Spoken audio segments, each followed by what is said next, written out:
আশ্বিন মাসের শেষ সপ্তাহ। কলকাতার আকাশ যেন হঠাৎ করেই বিষণ্ণ হয়ে উঠেছে।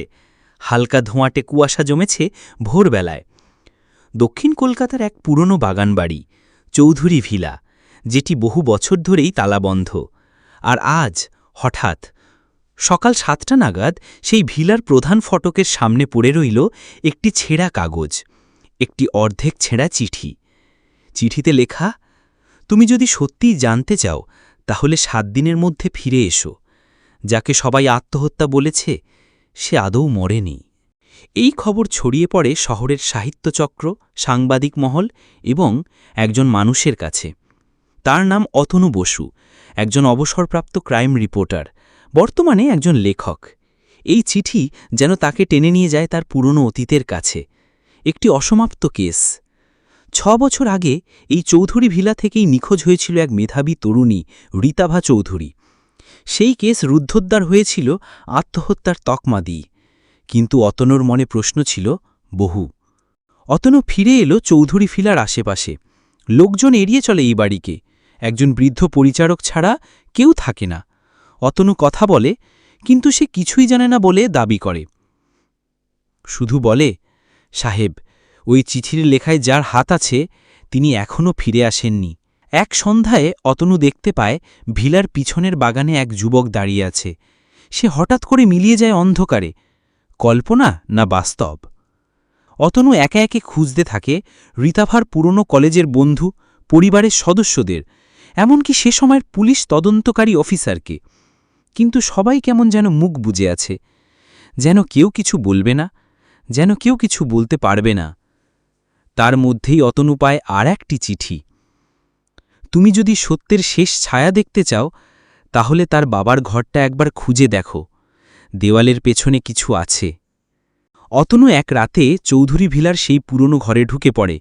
টর্চের আলোতে দেখে দেওয়ালে হালকা ফাটল, চাপ দিলে খুলে যায় এক ফাঁপা গহ্বর।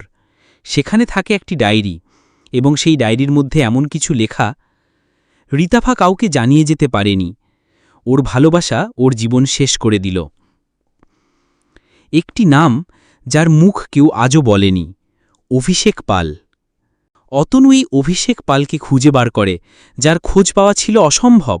সে ছিল সেই সময়কার ছাত্রনেতা, হঠাৎ করেই বিদেশে পাড়ি দিয়েছিল। কিন্তু তার নাম উঠে এলো সেই ডায়েরিতে কিছু নির্দিষ্ট শব্দের মধ্যে: শাসন, প্রতিশোধ, গোপন ক্যামেরা, ভিডিও প্রমাণ। এক সন্ধ্যায় অতনুকে লক্ষ্য করে ছোঁড়া হয় পাথর। কেউ যেন চায় না সে এগিয়ে যাক। একজন অচেনা ছায়া বানাবার দেখে যায় তাকে দূর থেকে, শহরের রাস্তায়, বাড়ির নিচে, এমনকি পার্কেও।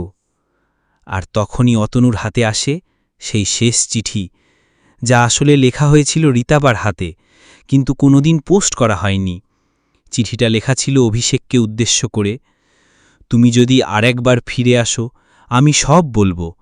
যেদিন তুমি আমার ঘরে সেই ক্যামেরাটা বসালে আমি বুঝেছিলাম তোমার ভালোবাসার মুখোশের পেছনে কী ছিল।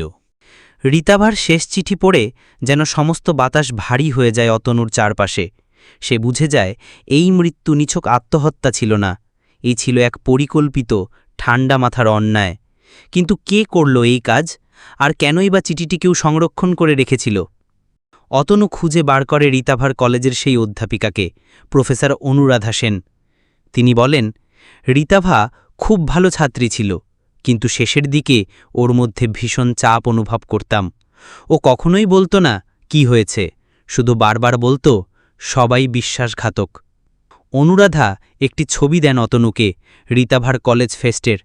সেই ছবিতে দাঁড়িয়ে আছে ৬ জন তরুণ তরুণী, ঋতাভা, অভিষেক, এক দৃষ্টিনন্দন মেয়ের পাশে দাঁড়িয়ে থাকা রুদ্রনীল, একজন ক্যামেরাম্যান সুহৃদ, আর পেছনের দিকে মুখ ঘুরিয়ে দাঁড়িয়ে থাকা আরেক অচেনা যুবক। অতনুর প্রশ্ন জাগে, এই অচেনা লোকটি কে? ছবির পেছনে লেখা এক তারিখ, ১৫ই জানুয়ারি ২০১৬। এই তারিখে কি ঘটেছিল? অতনু জানতে পারে সেই রাতে কলেজে কোনো এক ভিডিও ফুটেজ হারিয়ে যায় মিডিয়া ক্লাবের হার্ড ড্রাইভ থেকে। তারপর থেকেই ঋতাভা পাল্টে যেতে শুরু করে।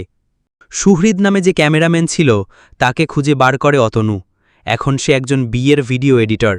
কথা বলতে রাজি হয় না প্রথমে, কিন্তু এক রাতে অতনুর বাড়ির দরজায় কাগজে মোড়া একটা পেন ড্রাইভ রেখে যায়। পেনড্রাইভ চালিয়ে অতনু দেখে একটি অর্ধেক ভিডিও ফুটেজ। ঘরের মধ্যে একটি মেয়ে কাঁদছে আর কেউ একজন বলছে, তুমি জানো আমি চাইলে সবটা নষ্ট করে দিতে পারি। কিন্তু মুখটা দেখা যায় না, কণ্ঠটা কেমন চেনা লাগে অতনুর। এই ভিডিও প্রমাণ করে দেয় রীতাভাকে কেউ ব্ল্যাকমেল করছিল। অতনুর বিশ্বাস জন্মায় সেই অচেনা যুবকই সব রহস্যের কেন্দ্রবিন্দু। কিন্তু তার পরিচয় কি? রুদ্রনীল, ছবির অন্য একটি মুখ। এখন সে একজন কর্পোরেট কর্মকর্তা। তাকে খুঁজে পাওয়া যায় তার অফিসে। অতনু দেখে সে এই প্রশ্নে খুব অস্বস্তি বোধ করে। রীতাভা, ভুলে গেছি অনেক দিন, সে বলে। কিন্তু অতনু দেখতে পায় তার ডেস্কে আজও পড়ে আছে একটা পুরনো নীল খামে মোড়া চিঠি। অতনু রাতে তার বাড়ি অনুসরণ করে, দেখে রুদ্রনীল এক পুরনো পরিত্যক্ত ফ্ল্যাটে যায়, বসন্তকুঞ্জ অ্যাপার্টমেন্ট, যা বহু বছর ধরে বন্ধ।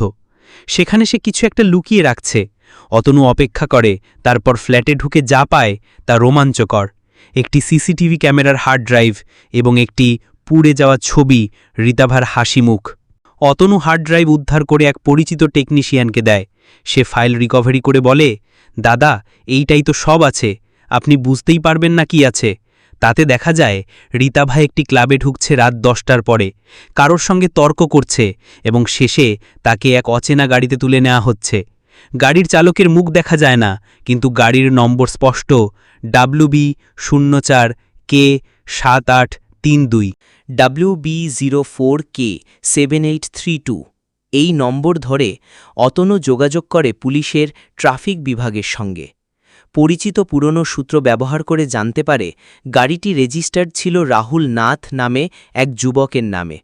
কিন্তু অবাক করার বিষয়, এই রাহুল নাথ নামের কোনো ব্যক্তি গত 4 বছর ধরে দেশের বাইরে, দুবাইয়ে, এবং সেই বছরেই সে কলকাতা ছেড়ে যায়। রীতাভার ঘটনার ঠিক পরে অতনু সোজো পৌঁছায় রাহুলের বাড়ি, গড়িয়া অঞ্চলে পুরনো 3 তলা বাড়ি। সেখানে থাকে রাহুলের মা, নিভৃত, নিঃসঙ্গ, অল্প কথার এক নারী। তিনি শুধু বলেন, রাহুল তো সব ভুলে যেতে চেয়েছিল। ও বলেছিল, রীতাভার মৃত্যুই আমার জীবন বদলে দিয়েছে।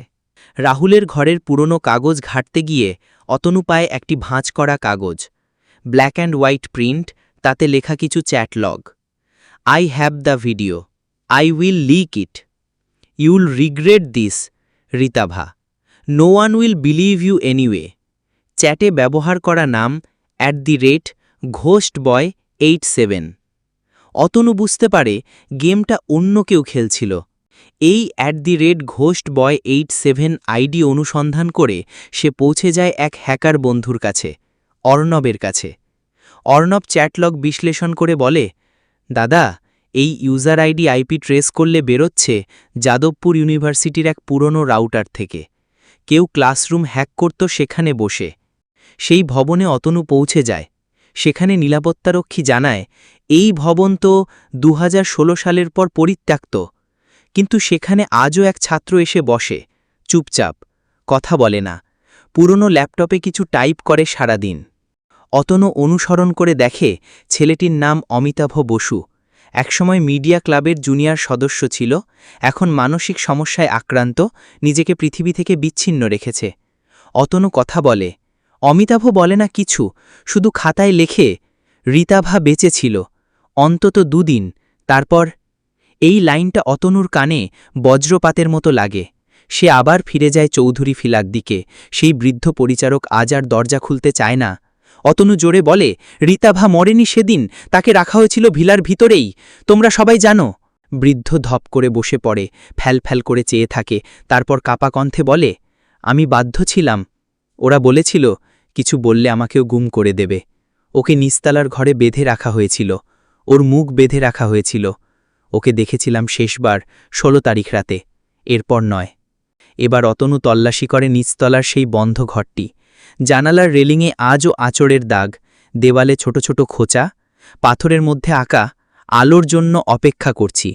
ঘরের কোণ থেকে মেলে ছোট্ট এক চিরকুট, আমার মৃত্যুর দায় একা কারো নয়। এইবার অতনু একটি চূড়ান্ত সিদ্ধান্ত নেয়। প্রমাণের সব কপি জড়ো করে একটা ফোল্ডারে তোলে এবং তা নিয়ে চলে যায় স্টার টিভি কলকাতার হেড অফিসে। সেখানে তার পরিচিত অ্যাঙ্কার মৌসুমী দত্ত, একসময় তার সহকর্মী।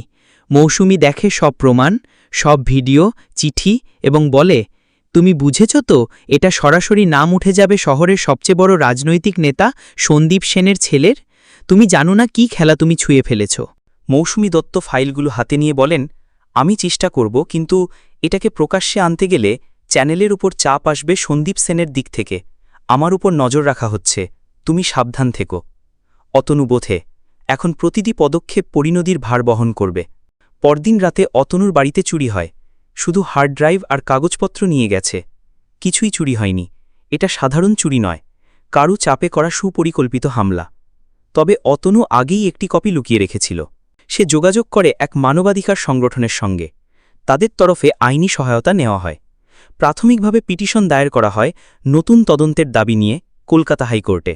নাম উঠে আসে অভিযুক্ত হিসেবে অভিষেক পাল, রাহুল নাথ, রুদ্রনীল দত্ত এবং সন্দীপ সেনের ছেলে সৌভিক সেন।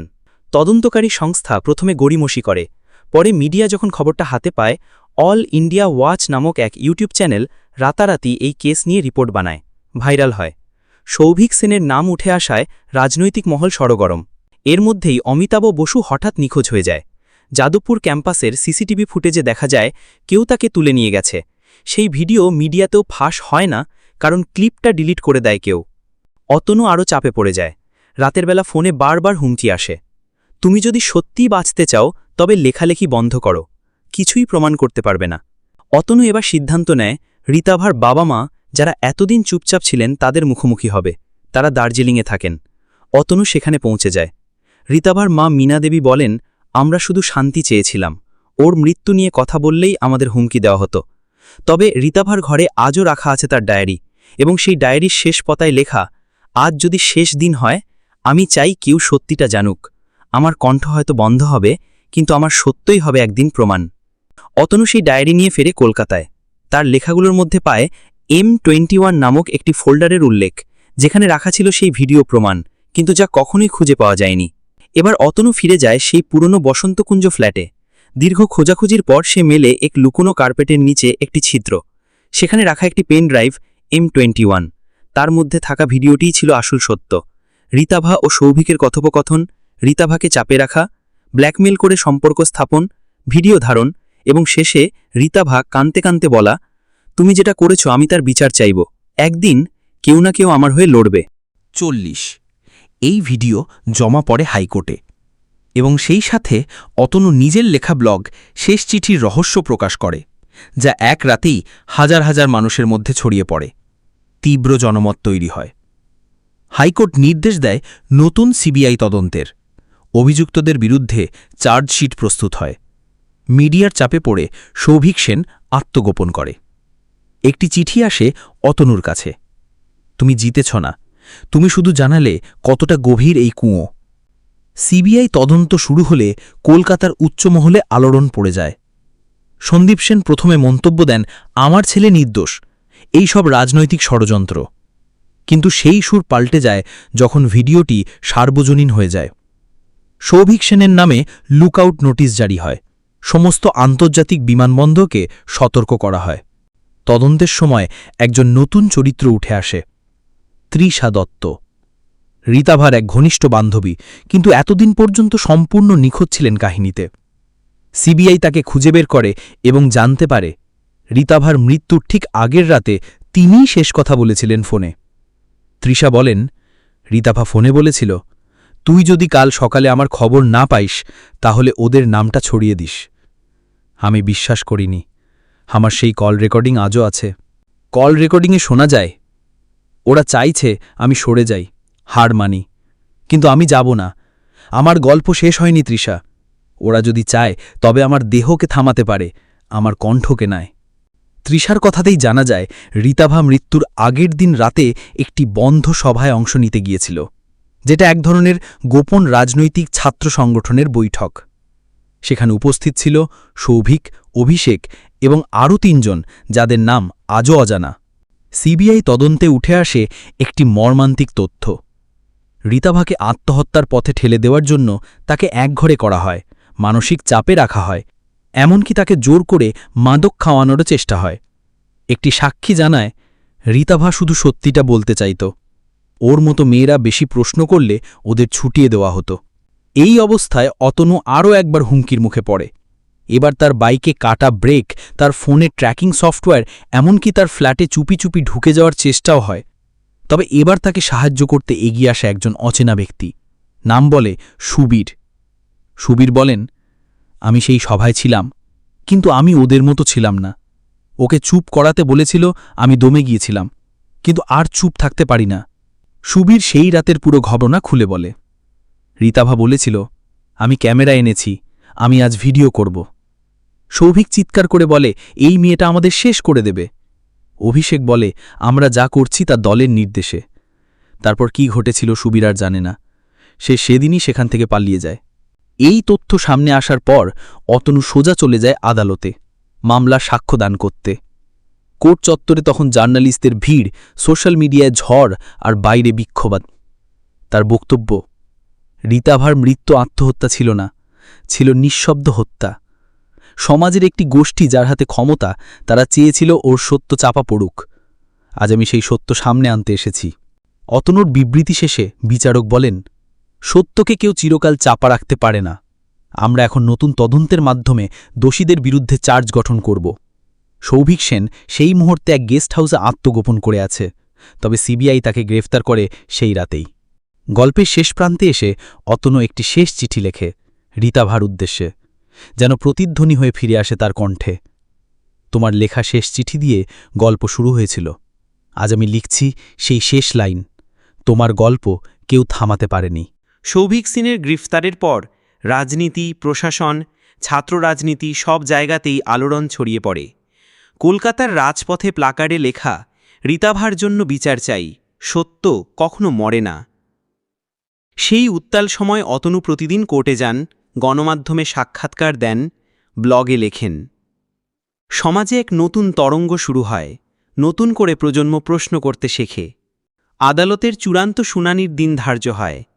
একে একে সাক্ষী হিসাবে হাজির হয় তৃষা দত্ত, সুবীর, কলেজের অধ্যাপিকা অনুরাধা সেন, এমনকি নিরাপত্তারক্ষী, তদন্তকারী পুলিশ অফিসারও। তারা প্রত্যেকে একটি ছবির ভেতরে লুকিয়ে থাকা এক অসমাপ্ত সত্যকে পূর্ণ করে তোলে। সাক্ষ্য ও প্রমাণ বিশ্লেষণ করে আদালত ঘোষণা করে, রীতাভা চৌধুরীর মৃত্যুকে আত্মহত্যা বলা আইন এবং ন্যায়বিচারের পরিহাস। এই কোর্ট নির্দেশ দিচ্ছে, সৌভিক সেন, অভিষেক পাল, রাহুল নাথ, রুদ্রনীল দত্ত, তাদের বিরুদ্ধে ৩০২, ১২০বি, ৫০৬ ধারায় মামলা গঠন করা হোক। এবং সিবিআইকে নির্দেশ দেওয়া হয় অতনু বসুকে নিরাপত্তা প্রদান করতে। এই রায়ের পরে অতনু চুপচাপ ফিরে যান তার পুরনো বাসায়। দীর্ঘ এক নিঃশ্বাস ফেলে বন্ধ করেন সব মিডিয়া সাক্ষাৎকার। বললেন, আমি কেবল একজন লেখক, আমি রায় দিতে আসিনি, শুধু সত্য খুঁজতে চেয়েছিলাম। তবে সত্যের এই যুদ্ধের মাঝে অতনু পায় একটা পোস্টকার্ড। একটি অচেনা হাতের লেখা, তাতে লেখা, তোমার সাহসে আমি ফিরে এসেছি, তোমার কলমই আমায় বাঁচিয়েছে, তুমি হয়তো চেনো না আমায়, কিন্তু আমি রীতাভার ছোট বোন রিয়া। আমি শুধু চাই তুমি লিখে যাও। সবাই যেন জানে একটি চিঠি কিভাবে ইতিহাস বদলে দিতে পারে। অতনু আবার চৌধুরী ভিলার সামনে দাঁড়িয়ে। সেখানে একদল কলেজ ছাত্র মোমবাতি জ্বালিয়ে দাঁড়িয়ে, হাতে ব্যানার। রীতাভার কণ্ঠ থামেনি, তাকে আমরা বহন করব। এক কিশোরী এগিয়ে এসে অতনুকে জিজ্ঞাসা করে, স্যার, আপনি তো গল্প লেখেন, এটাও কি একটা গল্প? অতনু মৃদু হাসেন, বলেন, হ্যাঁ, এটা একটা গল্প, তবে এমন গল্প যা রোজ কোথাও না কোথাও ঘটে। আর সেই গল্পের নাম শেষ চিঠির রহস্য।